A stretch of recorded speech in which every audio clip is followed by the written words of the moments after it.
हाँ, तो dear students, next topic हमारा है, सॉरी, नेक्स्ट चैप्टर है हमारा इंट्रोडक्शन टू यूक्लिड ज्योमेट्री। ठीक है, तो सबसे पहले ये समझे यूक्लिड ज्योमेट्री किसे कहते हैं। ठीक है, सिंपल ज्योमेट्री तो आप लोगों को पता होगा किसको बोलते हैं। ज्योमेट्री मीन्स अभी तक जो डिफिनेशन पढ़े हैं ज्योमेट्री का, उसका मीनिंग होता है क्या? ज्योमेट्री मीन्स शेप, साइज, ये सब के बारे में स्टडी करते हैं, वो उसी को ज्योमेट्री बोलते हैं। ठीक है, लेकिन यहाँ पर एक नया टर्म है यूक्लिड ज्योमेट्री। ठीक है, यूक्लिड ज्योमेट्री मतलब ज्योमेट्री का वो मीनिंग सही है, बिल्कुल ठीक है, कि शेप और साइज के बारे में डिस्कस करते हैं किसी चीज के। ठीक है, पूरे ज्योमेट्री में हम यही चीज करते हैं, किसी भी चीज का शेप और साइज के बारे में पता करते हैं। ठीक है, लेकिन एक है यूक्लिड ज्योमेट्री। यूक्लिड ज्योमेट्री का मीनिंग क्या होता है? यूक्लिड ज्योमेट्री का मीनिंग होता है कि हम इस ज्योमेट्री में प्लेन के बारे में बात करेंगे, किसी भी प्लेन फिगर्स के बारे में। ठीक है, प्लेन फिगर्स मतलब ऐसा फिगर जो किसी एक प्लेन पे लाई कर सके। ठीक है, हमारे पास थ्री प्लेन्स, बहुत सारे प्लेन्स होते हैं। ठीक है, तो एक 2D होता है, 3D होता है। ठीक है, 3D मूवी देखे होंगे आप लोग। ठीक है, उसमें क्या होता है, एक 2D मूवी देखे, एक 3D मूवी देखे, दोनों में डिफरेंस पता चलता है ना। 3D का कोई वीडियो देखे, 3D मीन्स 3 डायमेंशनल, उसका 3 डायमेंशनल होगा, लेंथ, ब्रेथ, हाइट तीनों होगा पिक्चर का। ठीक है, ऐसे दिखेगा। या फिर एक एग्जांपल ले, कोई मूवी या फिर रामायण देख रहे हो या फिर कोई भी चीज देख रहे हो। ठीक है, तो अगर कोई बंदा छत पे खड़ा है, ठीक है, तो उसको एक 2D में देखे, 2 डायमेंशनल में, तो कैसा दिखेगा? दिखेगा, देखने से लगेगा कि हाँ हाइट है उसका। ठीक है, और कुछ इधर की ओर उभरा हुआ है। लेकिन अगर उसको 3D में रिप्रेजेंट करे तो ओरिजिनली हमको दिखेगा क्या, कि छत पे वो लड़का खड़ा है और छत हमारा लेंथ और ब्रेथ हो गया छत, और हाइट हो गया वो जो खड़ा है उसका साइज। ठीक है, ये सब 2D और 3D की बातें हैं जो आगे और क्लियरिटी से समझ में आएगी। ठीक है, यूक्लिड ज्योमेट्री कहने का मतलब क्या है कि हम इसके बारे में क्या पढ़ेंगे? प्लेन फिगर्स के बारे में पढ़ेंगे, जैसे ट्रायंगल हो गया, रेक्टेंगल हो गया, लाइंस हो गया। ठीक है, इन सब के बारे में पढ़ेंगे, जैसे क्यूब हो गया, क्यूबॉइड हो गया, स्फीयर हो गया, इन सब के बारे में। ठीक है, यूक्लिड ज्योमेट्री यही तक सीमित है, लाइंस, एंगल्स एंड ट्रायंगल्स। ठीक है, बस यही तक सीमित है। ट्रायंगल्स के बारे में पढ़ेंगे, लाइंस के बारे में पढ़ेंगे और एंगल्स के बारे में पढ़ेंगे। उससे पहले हम कुछ टर्म्स देखेंगे। ठीक है, जैसे हो गया एक्सियोम्स किसे कहते हैं, स्टेटमेंट किसे कहते हैं, थ्योरम्स किसे कहते हैं। ठीक है, इन सब से आप लोगों को पहली बार मुलाकात हो रही होगी। ठीक है, इसीलिए इन सब डिफिनेशंस को पूरी बेटर तरीके से देखें ताकि आगे कंफ्यूजन नहीं हो। ठीक है, तो सबसे पहला हमारा है क्या, डेफिनेशन लिख ले इसका। डेफिनेशन में क्या लिखने? The geometry of plane figures is known as Euclid geometry. Okay, ठीक है, ये हमारा सी नहीं है, ये ई लिखा हुआ है। ये सब मार्कर की मेहरबानी है, मार्कर आज दुखी हो गया है, बढ़िया से चल नहीं रहा है। ठीक है, धीरे धीरे चलाते रहेंगे तो फिर चलना शुरू हो जाएगा, उसके लिए कोई चिंता करने की आवश्यकता नहीं है। ठीक है, फिलहाल देखिए, geometry of plane figures is known as Euclid geometry, इसे लिख लें। ठीक है, फिर हम कुछ डेफिनेशंस के बारे में देखेंगे कि क्या है। इसको बोलते हैं बेसिक ज्योमेट्रिकल कंसेप्ट्स। देखें, बेसिक ज्योमेट्रिकल कंसेप्ट्स। ठीक है, इसमें सबसे पहला लिखे डिफिनेशन, एक्सियोम्स। ठीक है, एक्सियोम्स किसे कहेंगे? ठीक है,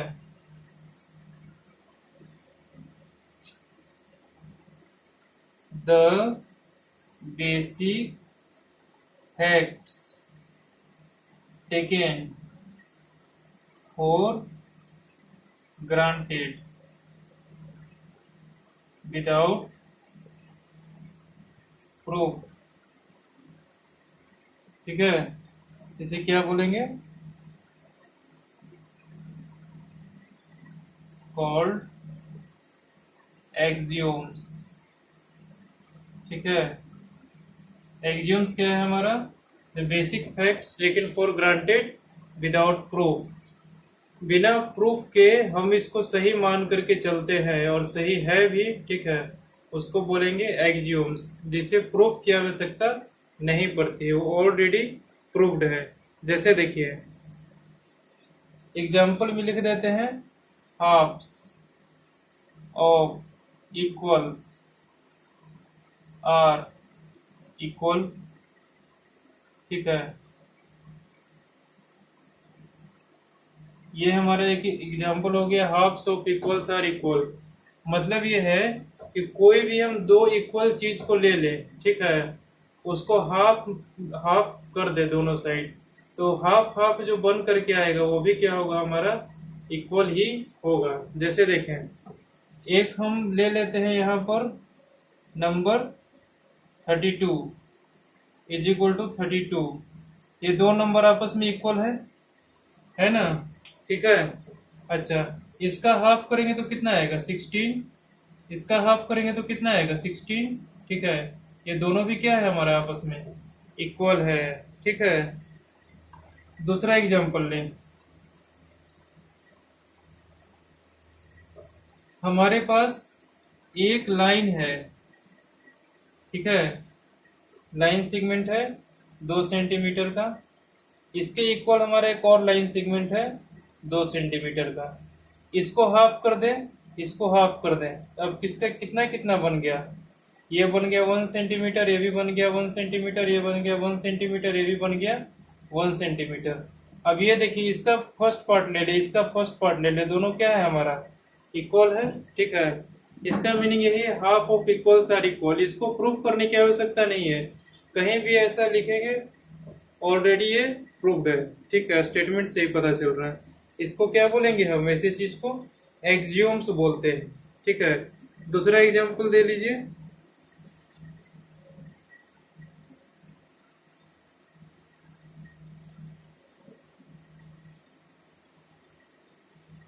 दूसरा एग्जांपल है,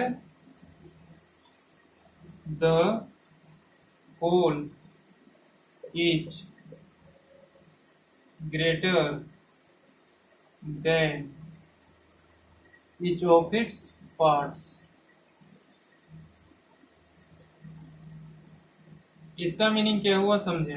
ठीक है, whole is greater than each of its parts. ठीक है, जैसे कहने का मतलब कोई भी चीज हम ले लेते हैं, ठीक है, कोई भी चीज ले लेंगे उसको कितना भी पार्ट्स में कन्वर्ट कर दें। ठीक है, जैसे लाइन ही ले लें या फिर क्या ले लें, कुछ और भी चीज ले सकते हैं। जैसे मान लिया जाए कि एक वायर ले लिए हम, ठीक है, वायर ले लिए, इसका कुछ क्रॉस सेक्शन होगा। ठीक है, वायर हमारा है, ठीक है, तार, ठीक है, ये पूरा तार है हमारा, इसको होल हो जाएगा। ठीक है, होल मतलब क्या होता है? कंप्लीट, मतलब पूरा। वायर लिए है तो कंप्लीट वायर है। ठीक है, तो whole is greater than each of its parts. जैसे ये पूरा है, ठीक है, ये बड़ा होगा किससे? इसको इसका पार्ट से। जैसे इसको हम 4 पार्ट में कन्वर्ट कर दिए, ठीक है, 1 2 3 4 पार्ट में हम कन्वर्ट कर दिए। ठीक है, तो ये पूरा का जितना लेंथ था, ठीक है, वो बड़ा होगा किससे?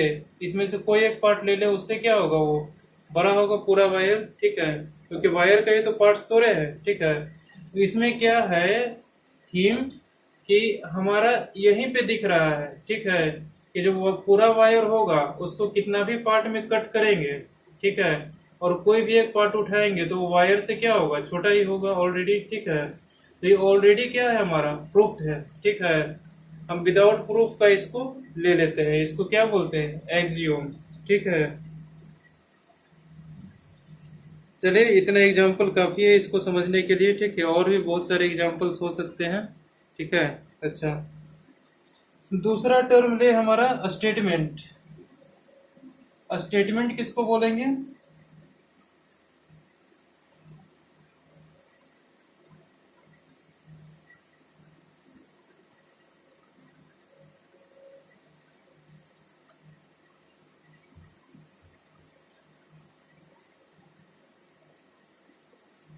स्टेटमेंट हमारा क्या है?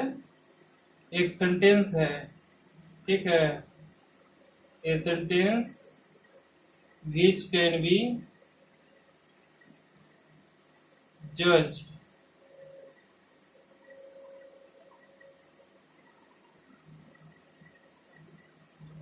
टू बी ट्रू और फॉल्स, ठीक है।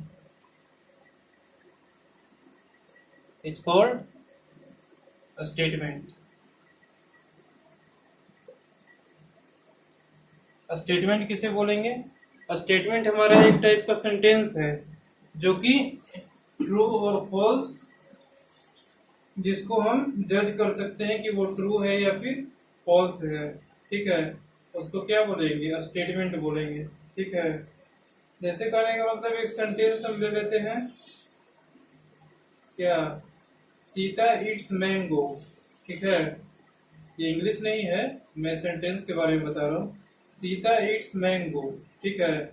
इसको तो जज करने की आवश्यकता नहीं है कि ट्रू है कि फॉल्स है, ठीक है। तो इसको हम स्टेटमेंट नहीं बोलेंगे, इसको क्या बोलेंगे? सेंटेंस बोलेंगे। तो वैसा सेंटेंस जिसको कि जज किया जा सकता है कि ट्रू है या फिर फॉल्स है, उसको क्या बोलेंगे? स्टेटमेंट है, ठीक है। अच्छा, जैसे कहने का मतलब हम एक स्टेटमेंट लेते हैं, ठीक है। एग्जाम्पल में, sum of angles of triangle is 180 degree, ठीक है। ये हमारा एक स्टेटमेंट है। Sum of angles of a triangle is 180 degree. Means क्या है कि ट्रायंगल के तीनों एंगल का समेशन हमारा क्या आएगा? 180 डिग्री आएगा हमेशा, ठीक है। तो ऐसा बोलने का मतलब क्या है कि इसको जज करना जरूरी है कि ट्रू है कि फॉल्स है, ठीक है। इसको किसी भी टाइप से प्रूफ करके जज कर सकते हैं। तो यह स्टेटमेंट हमारा जज करने के बाद पता चला कि ये ट्रू है, ठीक है। तो ऐसे चीज को हम क्या बोलेंगे? स्टेटमेंट बोलेंगे। है एक सेंटेंस, इसको ट्रू और फॉल्स जज करना की आवश्यकता है, जज किया जा सकता है इसको कि ट्रू है कि फॉल्स है, तो ये क्या हो जाएगा? स्टेटमेंट हो जाएगा, ठीक है। समझ में आया? अच्छा, अब आता है थ्योरम, ठीक है। थ्योरम हमारा एक ऐसा स्टेटमेंट है, ठीक है, जो कि जिसे प्रूफ की आवश्यकता होती है, ठीक है। कोई भी थ्योरम है, ठीक है, वो स्टेटमेंट ही है एक्चुअल में, ठीक है। लेकिन उसको क्या है? प्रूफ की आवश्यकता है, ठीक है। अगर जब तक प्रूफ नहीं होगा तब तक वो थ्योरम नहीं कहलाएगा, ठीक है। अच्छा, ये देखें थ्योरम्स। थ्योरम्स क्या है? The statement which requires a proof is called theorems, ठीक है। एग्जाम्पल में,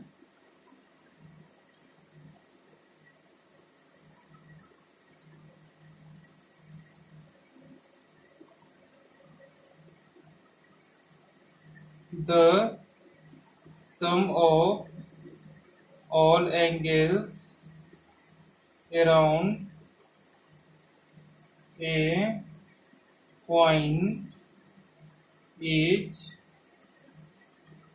360 डिग्री। किसी भी पॉइंट के हम चारों साइड घूम जाए, ठीक है। चारों साइड घूमने का मतलब क्या है? एक सर्किल कंप्लीट होना चाहिए, ठीक है, किसी भी पॉइंट के। तो उस सर्किल कंप्लीट करने के बाद हमारा टोटल एंगल जो रहेंगे उस पॉइंट के अराउंड, तो कितना आएगा? 360 डिग्री, ठीक है।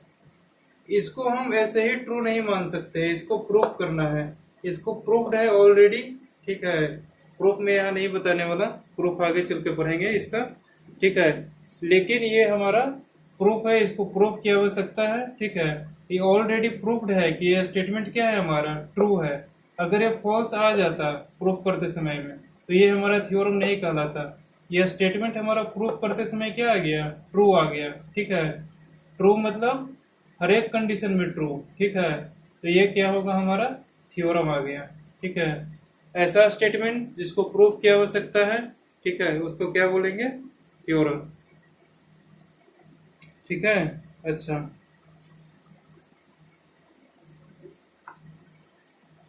कोई कोई ऐसा भी थ्योरम होता है, ठीक है, जिससे हम एक स्टेटमेंट निकाल लेते हैं, ठीक है। वो स्टेटमेंट भी क्या रहता है हमारा, ऑलवेज ट्रू रहता है, लेकिन वो थ्योरम का ही पार्ट है, ठीक है। उसको क्या बोलेंगे, कोरोलरी, ठीक है। ये देखें, ये सब चीजें ध्यान रखना बहुत जरूरी है, कम से कम तो 2 बार इन सारी चीजों को पढ़े, ठीक है। और समझ में नहीं आए तो इसको पूछें, ठीक है। क्योंकि ये सब चीजें समझ में नहीं आएगी तो आगे क्वेश्चन तो बनेंगे बिना समझे भी, लेकिन कहीं कहीं कंफ्यूजन होगा और मिस्टेक कर जाएंगे, ठीक है। तो देखें, इसके डिफिनेशन में लिखें, ये statement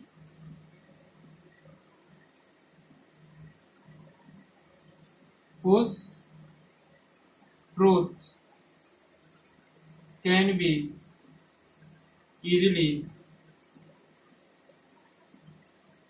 deduced from theorem is called corollary, ठीक है। समझ में आ गया बात। ऐसा स्टेटमेंट जिसको कि थ्योरम से हम ऑब्टेन कर सकते हैं, ठीक है। जैसे थ्योरम से हम कोई ऐसा स्टेटमेंट अपने मन से निकाल दें, ठीक है, जो कि हमारा हर जगह पे ट्रू आए, ठीक है, तो वो हमारा क्या कहलाएगा, कोरोलरी कहलाएगा, ठीक है। क्योंकि थ्योरम से डिड्यूस किया हुआ है, मतलब थ्योरम से निकाला हुआ है, ठीक है। ऐसे चीज को हम कोरोलरी बोलेंगे, ठीक है। अच्छा, अब आते हैं हम यूक्लिड के 5 पोस्टुलेट्स पे, ठीक है। 5 पोस्टुलेट्स लिखने की जरूरत तो नहीं है, लेकिन समझ लें 5 पोस्टुलेट्स हमारा बुक में भी दिया हुआ है आर एस अग्रवाल में, उसको लिख करके आप लोग नोट करके इम्पोर्टेंट पॉइंट में लिख लें, ठीक है। ये यूक्लिड का डिराइव किया हुआ था, इसके कुछ लिमिटेशंस भी हैं, ठीक है, इसको हम आगे पढ़ेंगे, ठीक है। अच्छा, यूक्लिड के 5 पोस्टुलेट्स में हमारा आता है, सबसे पहला पोस्टुलेट क्या है, ये स्ट्रेट लाइन में be drawn from any point two any other point, ठीक है। एक स्ट्रेट लाइन है हमारा, ठीक है, वो किसी पॉइंट से किसी पॉइंट तक हमारा ड्रॉ किया जा सकता है, ठीक है। जैसे इनफाइनाइट तक, ठीक है। जैसे करने मतलब 2 पॉइंट ले लेंगे हम, कोई भी ऐसा पॉइंट, ठीक है, और कोई भी पॉइंट दूसरा रहेगा, ठीक है। 2 पॉइंट हम कोई भी लेंगे, वहां हम स्ट्रेट लाइन से दोनों पॉइंट को मिला सकते हैं, ठीक है। अच्छा, दूसरा कह रहा है a terminated line can be produced infinitely, ठीक है। मतलब क्या है कि कोई लाइन है, ठीक है, उसको हम एक्सटेंड कर रहे हैं, तो वो एक्सटेंड कहाँ तक हो सकता है, इनफाइनाइट तक, ठीक है। इनफाइनाइट मतलब बहुत दूर तक जा सकता है, ठीक है। अच्छा, मतलब अनंत तक, ठीक है, मतलब कहीं तक जा सकता है। जैसे यहाँ से सन तक भी जा सकता है, यहाँ से स्टार्स तक भी जा सकता है, ठीक है। यहाँ से चंद्रमा तक भी जा सकता है वो लाइन, ठीक है, समझे। तो इनफाइनाइटली जा सकता है, अगर टर्मिनेट करे उसको तब लाइन को एक्सटेंड करे तो।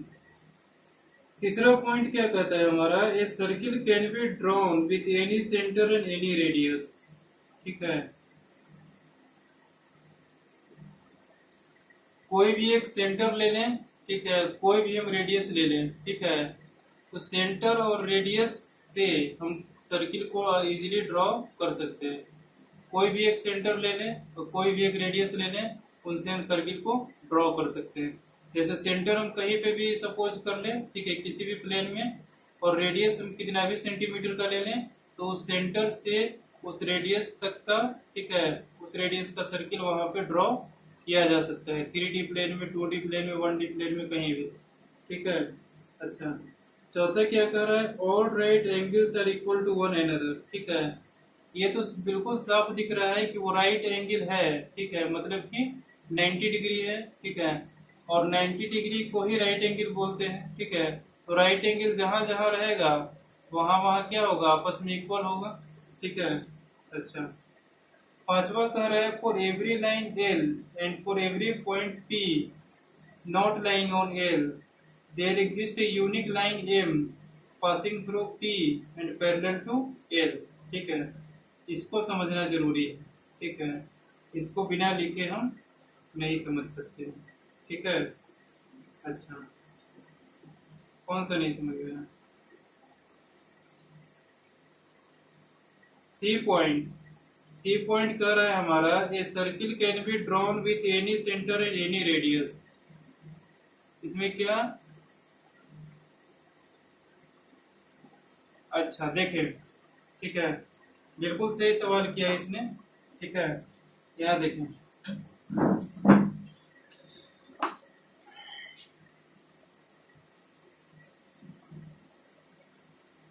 यूक्लिड का हमारा तीसरा पोस्टुलेट क्या है, ए सर्किल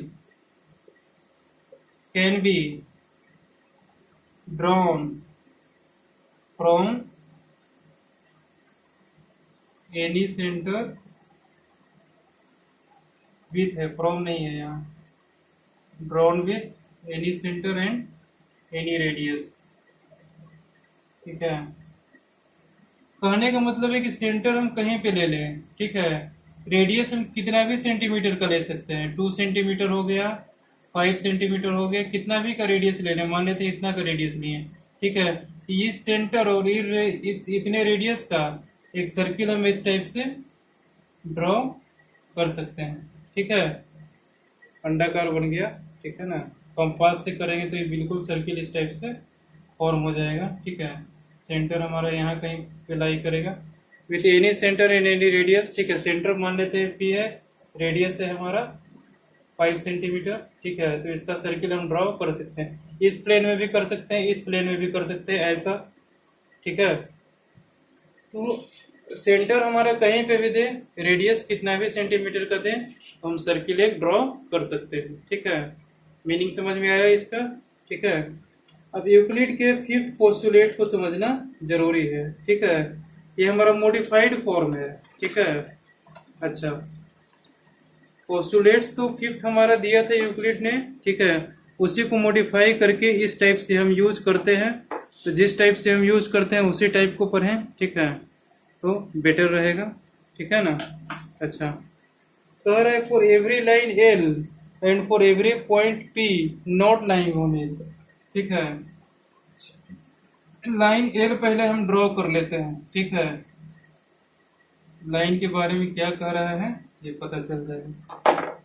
लाइन ड्रॉ करने के लिए कह रहा है हमारा, ठीक है। एक लाइन हमने ड्रॉ कर लिया एल, ठीक है। देखो, कहीं भी अगर लाइन ड्रॉ करने के लिए दे तो दोनों तरफ हम एरो लगा देते हैं। क्यों लगा देते हैं?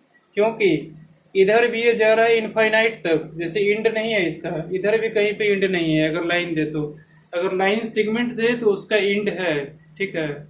अच्छा, और लाइन दे तो लाइन हमारा दोनों तरफ इनफाइनाइटली, इसका एरो का मतलब क्या होता है कि इनफाइनाइट तक जा रहा है, ठीक है, कहीं पे इंड नहीं हो रहा है दोनों साइड से, ठीक है।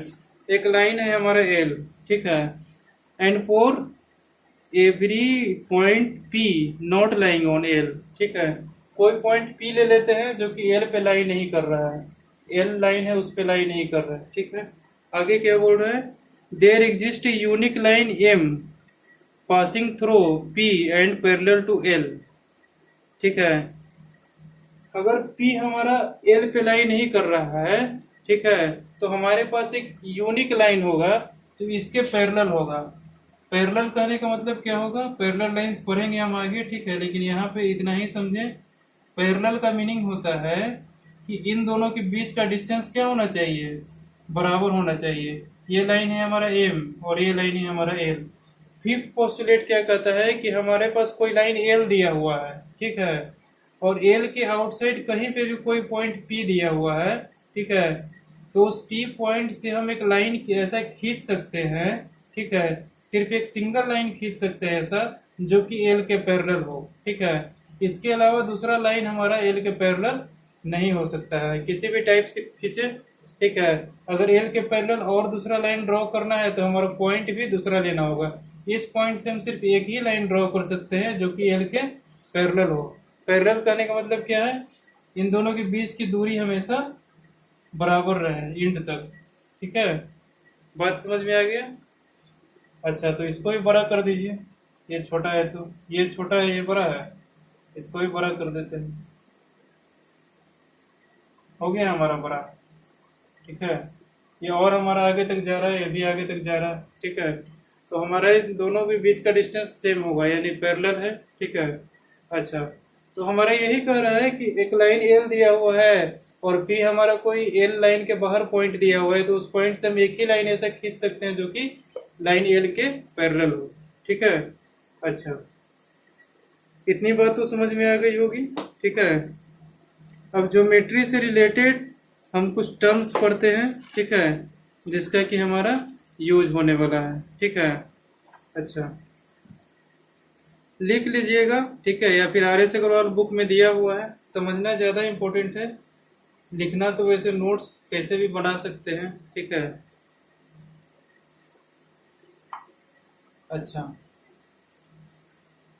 अब हम पढ़ेंगे क्या, some terms related to geometry.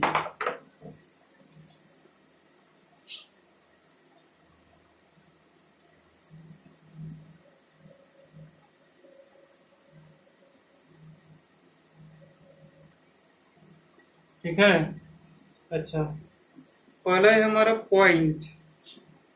Point क्या है, लिखना चाहते हैं तो लिख लें, ठीक है, हमें लिखवाने में कोई आपत्ति नहीं है, जितना लिखवाने बोलेगा उतना लिखवा देंगे, ठीक है। Point is an exact location, A point is an exact location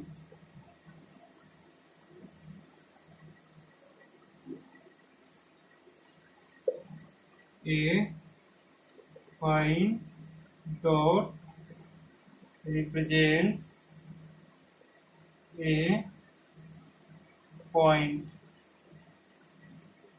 ठीक है, denoted by capital letter A B C, denoted by A B C D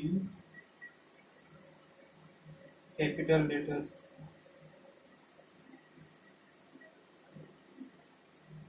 ठीक है। तो पॉइंट का डेफिनेशन हम बहुत टाइप से दे सकते हैं, ठीक है। पहला डेफिनेशन है पॉइंट का, जिसके ना लेंथ हो, ना ब्रेथ हो, ना हाइट हो, ठीक है, जो 2 क्लास में पढ़ना होता है, ठीक है। और अभी जो पॉइंट का हमारा डेफिनेशन है, ठीक है, वो पॉइंट का तो हम डेफिनेशन दे नहीं सकते हैं, ठीक है, क्योंकि पॉइंट हमारा कुछ भी हो सकता है। वो जो पॉइंट हम लेंगे उसको माइक्रोस्कोप से देखेंगे तो और बड़ा सर्किल टाइप दिखेगा, तो उसको भी हम पॉइंट नहीं बोलेंगे, ठीक है। तो पॉइंट का मीनिंग यहाँ पर इतना ही समझे, ठीक है, कि हमारे किसी एग्जैक्ट लोकेशन के बारे में बात किया जा रहा है, ठीक है। जैसे मान लीजिए पॉइंट दे देगा हमारा 2,3, मतलब एक्स एक्सिस पे हमको 2 यूनिट आगे जाना है, वाई एक्सिस पे 3 यूनिट आगे जाना है, ठीक है। ये कोऑर्डिनेट सिस्टम पढ़ाएंगे आगे, ठीक है। तो पॉइंट का मतलब होता है एग्जैक्ट लोकेशन। आप कहाँ बैठे हैं, आप कुर्सी पे बैठे हैं, बेंच पे बैठे हैं, ठीक है, मैं चेयर पे बैठा हूँ, ठीक है, तो मेरा एग्जैक्ट पॉइंट क्या होगा, एग्जैक्ट लोकेशन है कुर्सी, ठीक है, तो हम इसको एक पॉइंट के रूप में कंसीडर कर सकते हैं, ठीक है।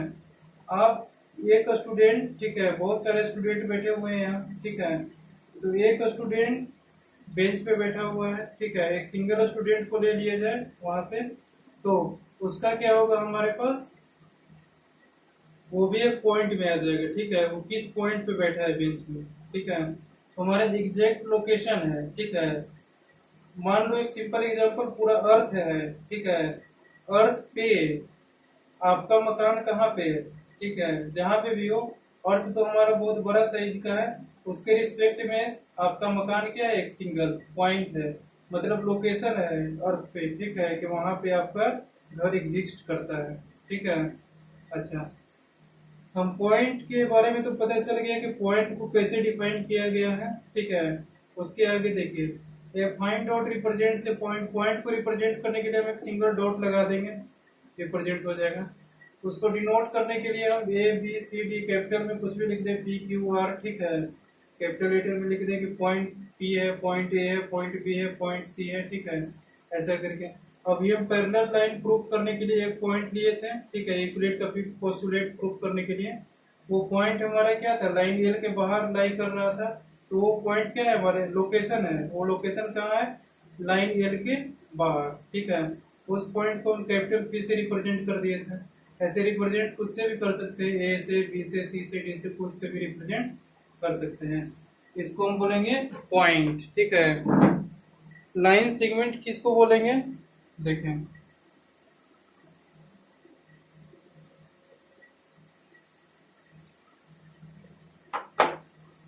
नेक्स्ट टर्म है हमारा लाइन सेगमेंट।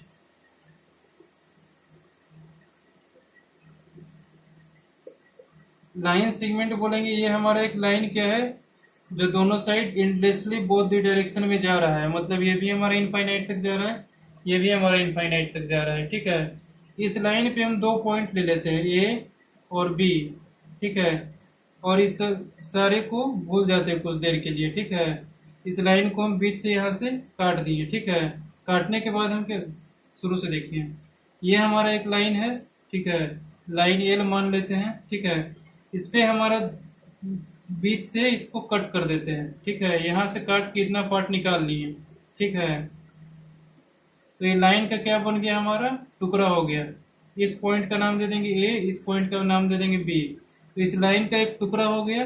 तो उसी लाइन के टुकड़े को क्या बोलते हैं, लाइन सेगमेंट बोलते हैं, ठीक है। जैसे ए बी हमारा क्या है, लाइन सेगमेंट हो गया, ठीक है, बात समझ में आया, ठीक है। तो लाइन के टुकड़े को हम क्या बोलेंगे, लाइन सेगमेंट बोलेंगे। इसका हमारा यहीं पे एंड हो गया, ये हमारा यहीं पे एंड हो गया, ये भी हमारा क्या है, एक लाइन सेगमेंट है, ठीक है।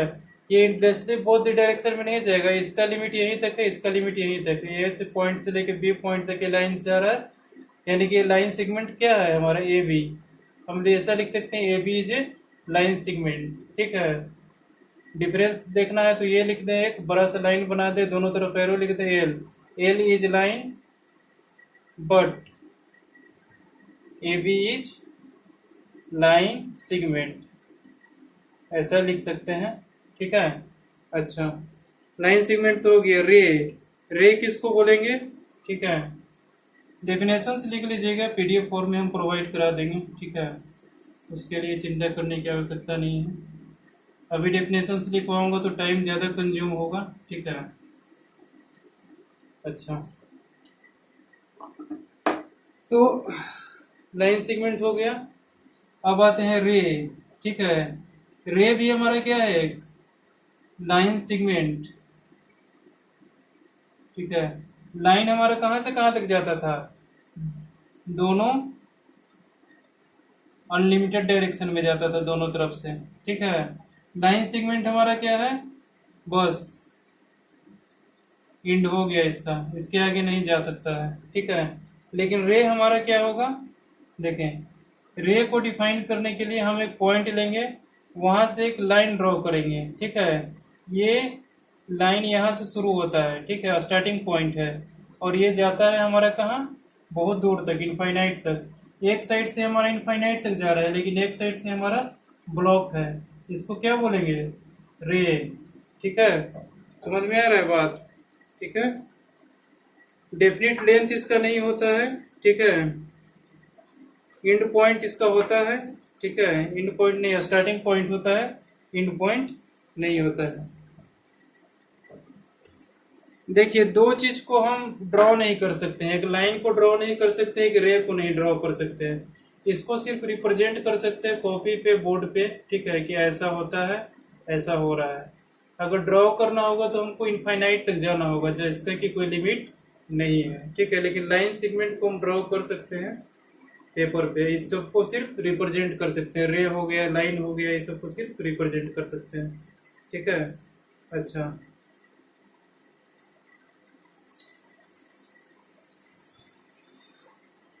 लाइन के बारे में कुछ पॉइंट्स हैं, ठीक है। पहला पॉइंट है, मैं डिक्टेट कर देता हूं, आप लोग लिख लें, ठीक है। लिखिए सम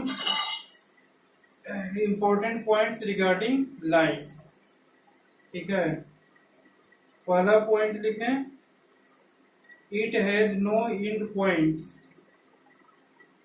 it has no end points. दूसरा लिखिए, it has no definite length, ठीक है। अच्छा,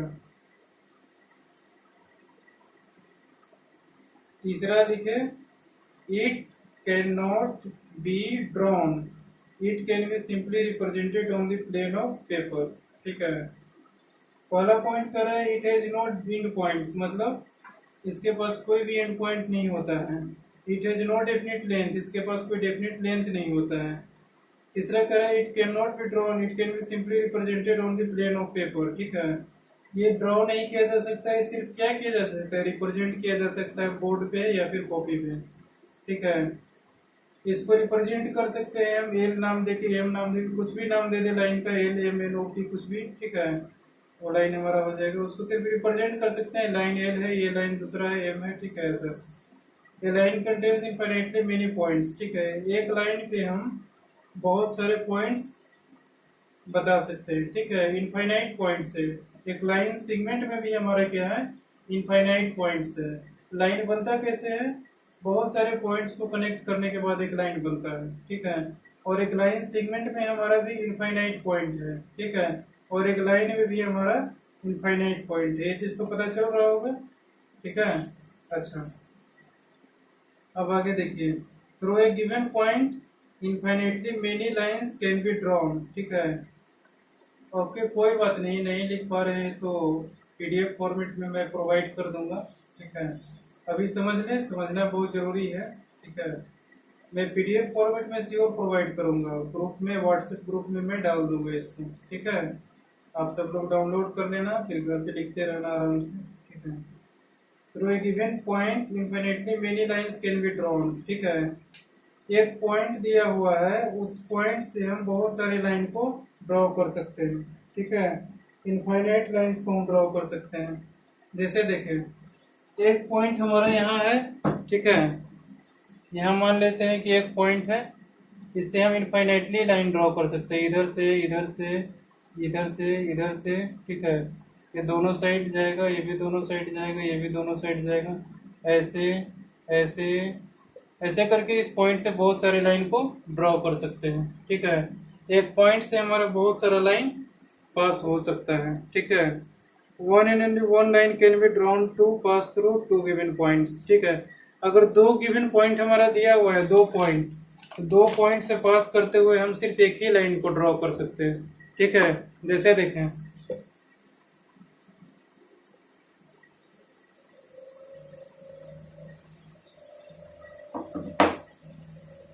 लाइन है हमारा, ठीक है, दो पॉइंट दिया हुआ है हमारा ए और बी, ठीक है। इन दोनों पॉइंट से पास होते हुए हम सिर्फ एक ही लाइन ड्रॉ कर सकते हैं। देख के बताइए, इसके अलावा और लाइन ड्रॉ कर सकते हैं जो दोनों पॉइंट से पास हो? नहीं कर सकते हैं, ठीक है। तो दो पॉइंट हमारा दिया हुआ है, उससे एक ही लाइन पास कर सकता है, ठीक है। अच्छा, अब आगे है हमारा टॉपिक, ये तो लाइन के बारे में कुछ पॉइंट्स हो गए, ठीक है। अब आते हैं कोलिनियर पॉइंट्स। कोलिनियर पॉइंट्स किसको बोलेंगे? कोलिनियर पॉइंट्स उसको बोलेंगे जो हमारे एक ही लाइन पे लाई कर रहा हो, ठीक है। जैसे देखें, ये हमारा एक लाइन है, ठीक है, ये हमारा ए है, ये बी है, ये सी है, ठीक है। ये तीनों पॉइंट क्या है, हमारा एक ही लाइन पे लाई कर रहा है, ठीक है। तीन पॉइंट और ले लेते हैं, ठीक है। ये तीनों पॉइंट हमारे एक ही लाइन पे लाई कर रहा है, ठीक है। तो ये तीनों पॉइंट आपस में क्या है, कोलिनियर है, ठीक है। लेकिन पी क्यू आर देखिए, ये तीनों पॉइंट हमारे एक लाइन पे लाई नहीं कर रहा है, ठीक है। देखिए इन तीनों पॉइंट से पास होते हुए हम एक भी लाइन ड्रॉ नहीं कर सकते हैं ना, ठीक है। और कोई लाइन भी हमारे यहाँ पे गिवन नहीं है, ठीक है। तो ये हमारे क्या होगा, नॉन कोलिनियर पॉइंट्स होगा, ठीक है। और ये हमारे क्या होगा, कोलिनियर पॉइंट्स।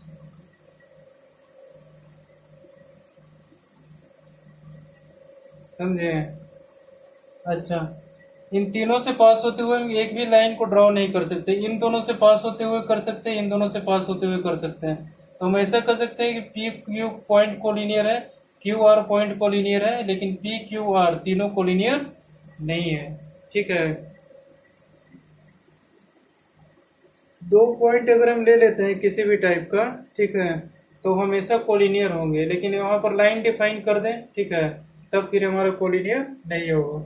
और ऐसे ही दो पॉइंट दे दे, पूछे कि कोलिनियर है कि नहीं है, तो देख रहे हैं कि इससे लाइन पास कर सकते हैं कि नहीं। अगर एक लाइन पास कर सकते हैं स्ट्रेट लाइन, तो हमारा क्या हो जाएगा, कोलिनियर पॉइंट हो जाएगा, ठीक है। इंटरसेक्टिंग लाइंस, दो लाइन के पास अगर हमारे पास कोई एक कॉमन पॉइंट है, ठीक है, ऐसा पॉइंट जो दोनों लाइन में आ रहा हो, ठीक है, तब हम उसको क्या बोलेंगे, इंटरसेक्टिंग लाइन बोलेंगे, ठीक है। दो लाइन हमारा है, ठीक है, ये दोनों लाइन में हमारा क्या है, एक पॉइंट पी कॉमन है, इसको क्या बोलेंगे, इंटरसेक्टिंग लाइन, ठीक है। एल और एम, ठीक है, तो हम यहाँ लिख देंगे एल और एम हमारा क्या है, इंटरसेक्टिंग लाइंस है। लिख देंगे L and M is intersecting lines, क्योंकि हमारा एक पॉइंट ऐसा मिल रहा है जो कि दोनों लाइन में कॉमन है। अगर नहीं होता तो वो हमारा इंटरसेक्टिंग लाइन नहीं होता, ठीक है।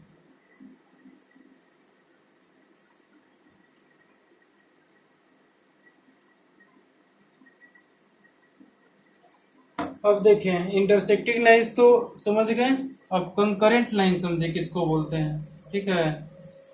कंकरेंट लाइन है हमारा तीन या तीन से ज्यादा लाइन, ठीक है, एक पॉइंट पे मीट कर रहे हैं। देखें हम क्या बोल रहे हैं, तीन या तीन से ज्यादा लाइन किसी एक पॉइंट पे मीट कर रहे हैं, ठीक है, या फिर इंटरसेक्ट कर रहे हैं, ठीक है, तो तीनों हमारा क्या होगा, एल है लाइन, एम है लाइन, एन है लाइन, तीनों हमारे क्या है, एक पॉइंट पे इंटरसेक्ट कर रहा है, तो इस सबको हम क्या बोलेंगे, कंकरेंट लाइन बोलेंगे।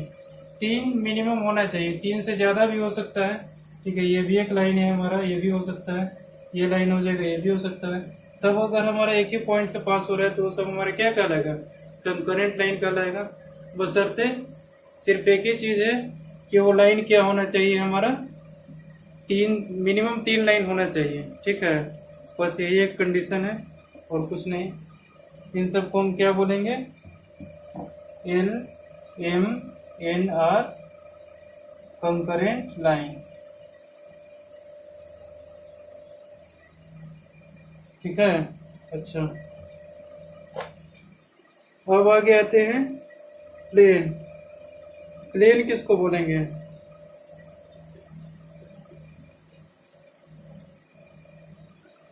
प्लेन के बारे में थोड़ा सा आइडिया पहले दे देते हैं, उसके बाद प्लेन बताते हैं कैसे होगा, ठीक है। एक क्यूब बनाने के तरीका हमने पढ़ा था, पढ़ा नहीं था मतलब खेल खेल में हमने लोअर क्लास में ऐसा बनाया था, ठीक है। ये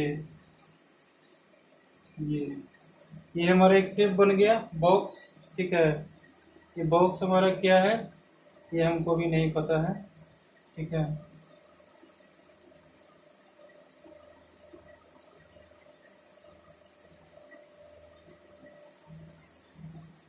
हम इसको वॉल्यूम एंड सरफेस एरिया में डीपली पढ़ेंगे, ठीक है। लेकिन देखें ऐसा बॉक्स है हमारा, ठीक है, तो प्लेन किसको कहेंगे, देखिए ये हमारा क्या है,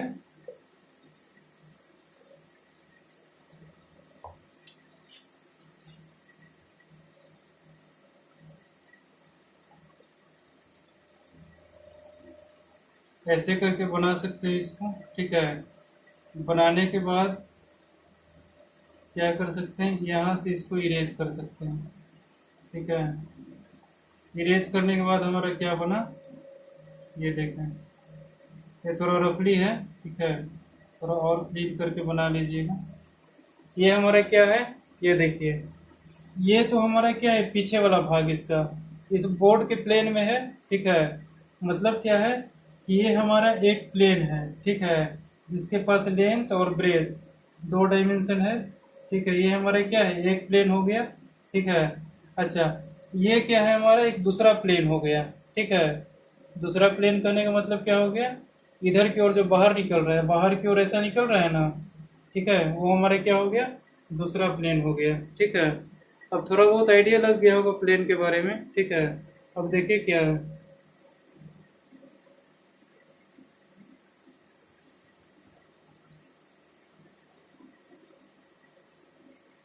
लिख रहा है plane is a surface that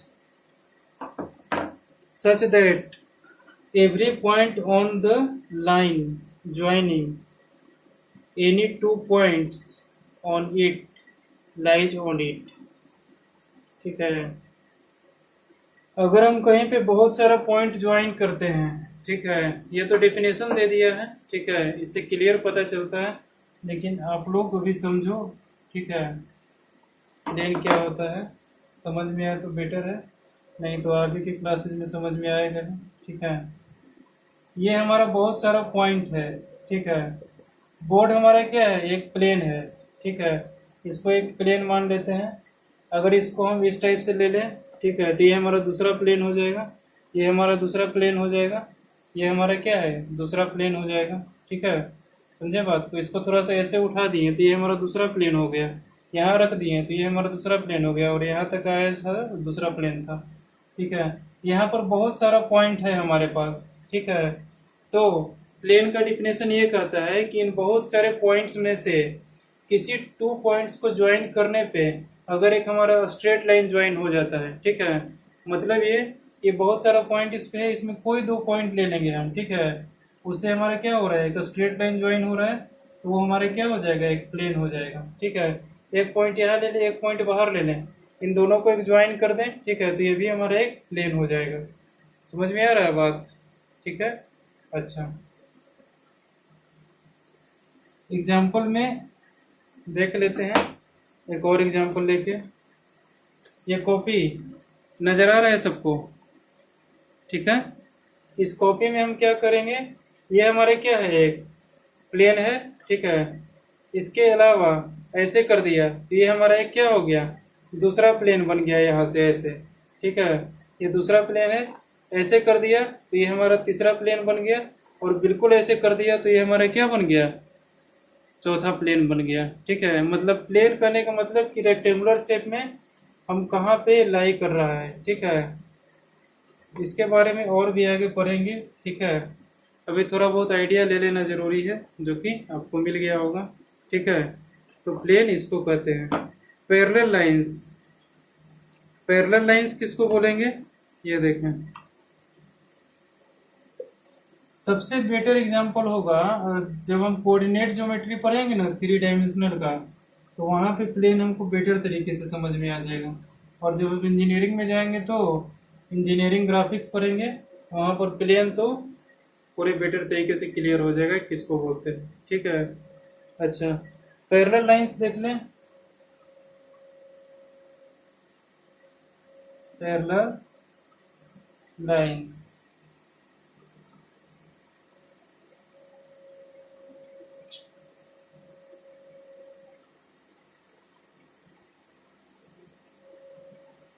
parallel lines. ठीक है, 2 लाइन है हमारा एल और एक एम। ठीक है, ये हमारा पैरेलल है कब, जब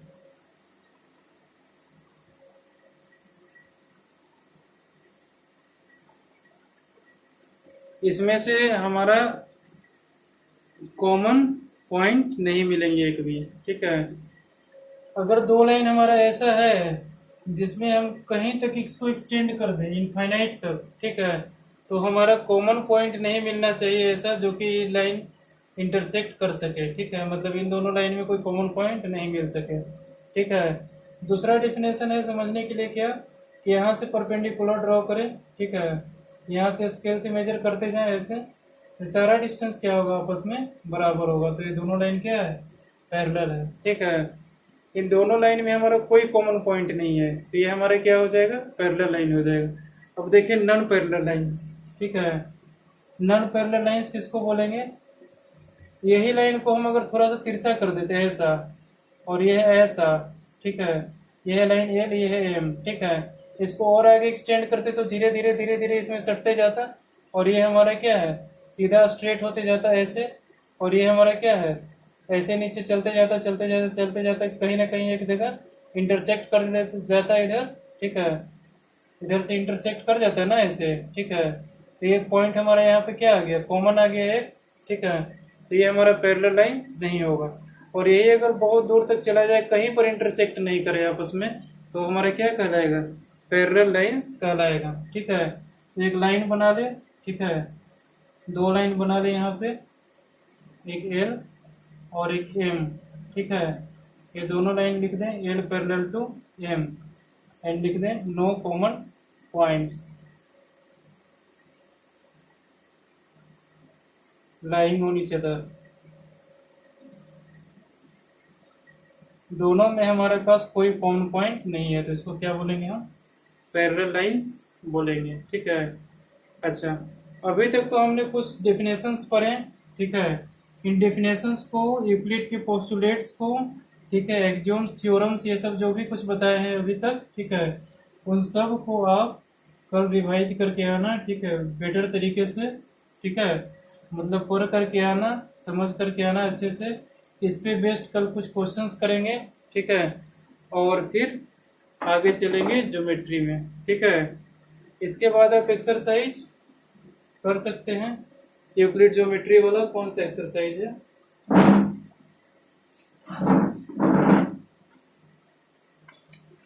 यूक्लिड ज्योमेट्री का पहला एक्सरसाइज 3A, ठीक है, 3A आप कर सकते हैं, ठीक है, कल कुछ थ्योरम्स डिस्कस करेंगे, ठीक है।